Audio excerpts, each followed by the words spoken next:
This is terrible. I don't know what's going on with this focus here. Camera's having trouble deciding which one to read.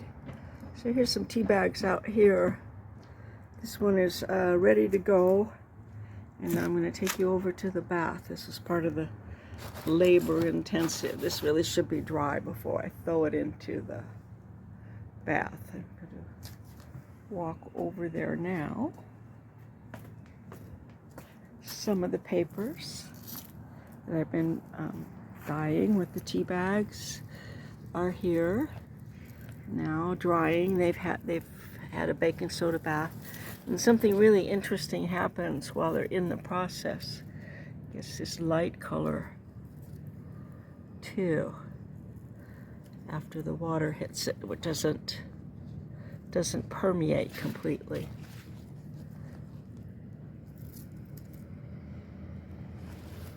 And I think it kind of saves that light color and dark color when it dries. So we'll use this one as a test piece. So these were in there. Then this should be semi-interesting. There's a piece of Scotch tape on there. So there's a couple of those pieces. Here's the bath here. Oh, and you see, yeah, that's a spot that didn't get wet at all. That's what those light spots are. So these are in here.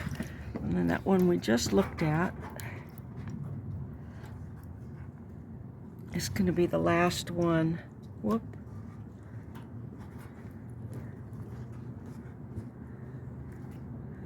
Through this spout.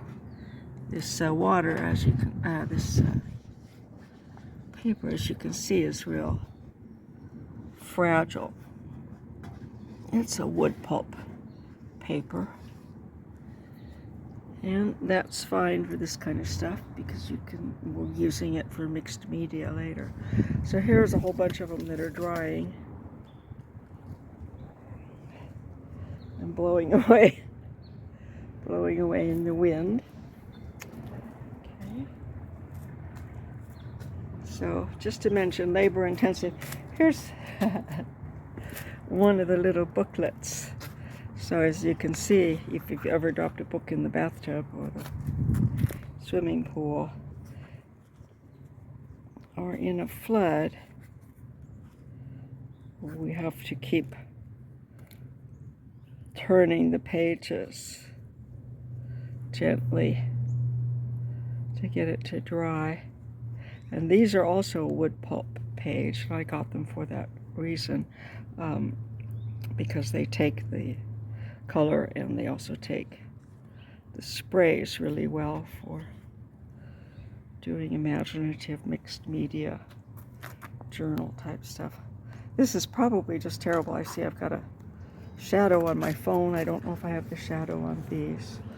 So different surfaces take the splats a little bit differently. And these are just the first step in taking a piece of commercial mail or a bill and getting a color on it for the beginnings of a 5-step mixed media. The next step then is gluing some texture on, which is simply torn pieces. Oh, let's go back to this guy over here. All right, so there's a folder there that's drying. That has, I lost my video there for a second.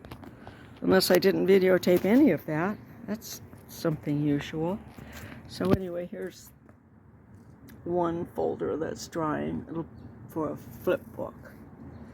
And these are all of the cards except for the 8 of Pentacles or Wands, which has flown out somewhere.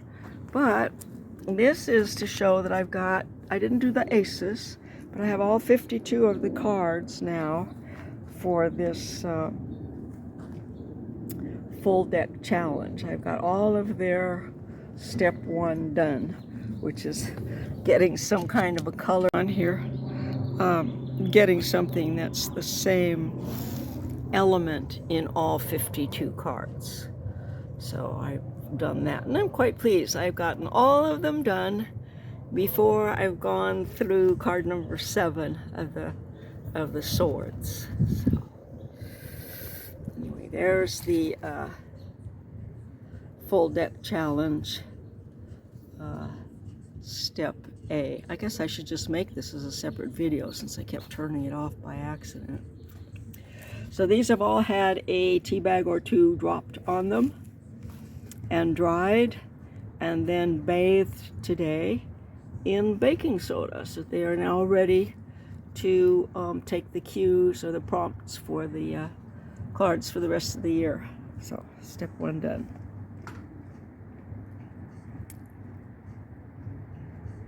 Please remember to subscribe, make a comment, and give me a like, which is a thumbs up on YouTube.